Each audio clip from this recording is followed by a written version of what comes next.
नमस्कार मित्रों, गणगौर व्रत में अमर सुहाग देने वाली कहानी जरूर सुननी चाहिए। गणगौर की अमर सुहाग वाली कहानी आज हम आपसे शेयर कर रहे हैं मित्रों। चैत्र का महीना आया। पार्वती जी भाभीियों के साथ उज्जमन के लिए पीहर जाना था। महादेव जी बोले, हम भी तुम्हारे साथ चलेंगे। तो ईसर गोरा नंदी को साथ लेकर निकल पड़े। महादेव जी नंदी पर बैठे और पार्वती जी पैदल चलने लगी। लोग कहने लगे, देखो आदमी तो सवारी कर रहा है और औरत पैदल चल रही है।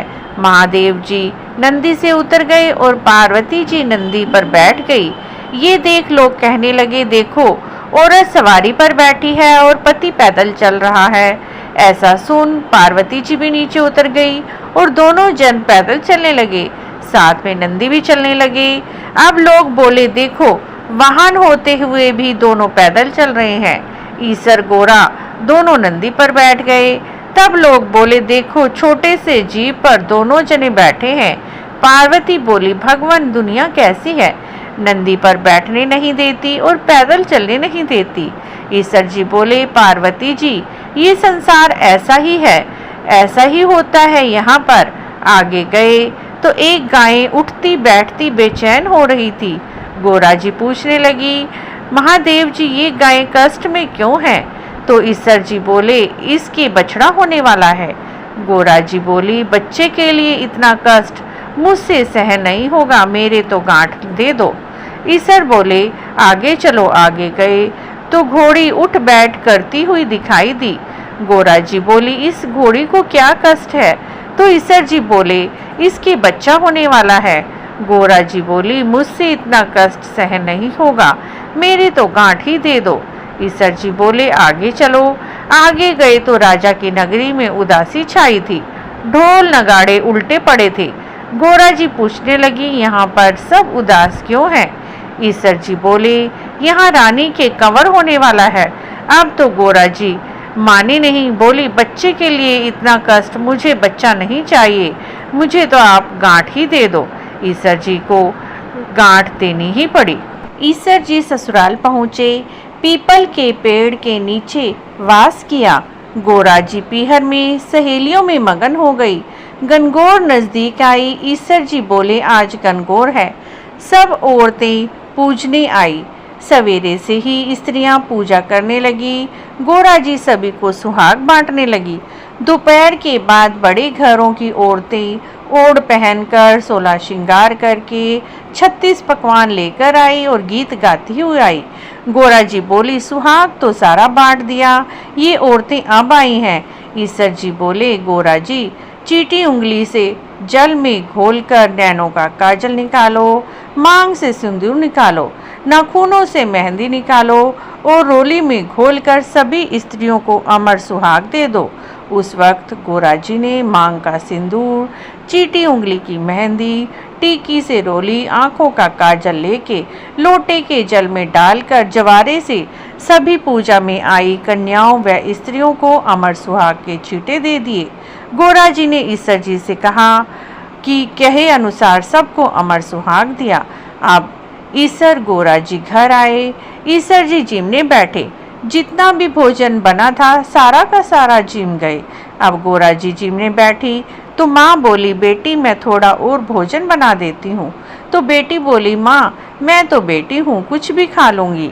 गोरा जी ने जला हुआ रोट और बथुए की पिंडी खाकर लोटा भर पानी पी लिया। वहां से दोनों निकले। ईसर गोरा जी पीपल के पेड़ के नीचे आए। ठंडी छांव में थकी हुई पार्वती जी को नींद आ गई।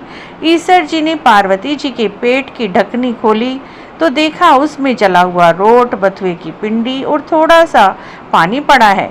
ईसर जी ने ढकनी वापस ढक दी। पार्वती जी जागी तो ईसर जी ने पूछा, गोरा क्या क्या जीमा? गोरा जी बोली, ईसर जी जो आपने जीमा वो ही हमने जीमा। ईसर जी कहने लगे, पार्वती सच बोलो। गोरा जी बोली, रसोई में माँ कोई भेद थोड़ा ही करेगी।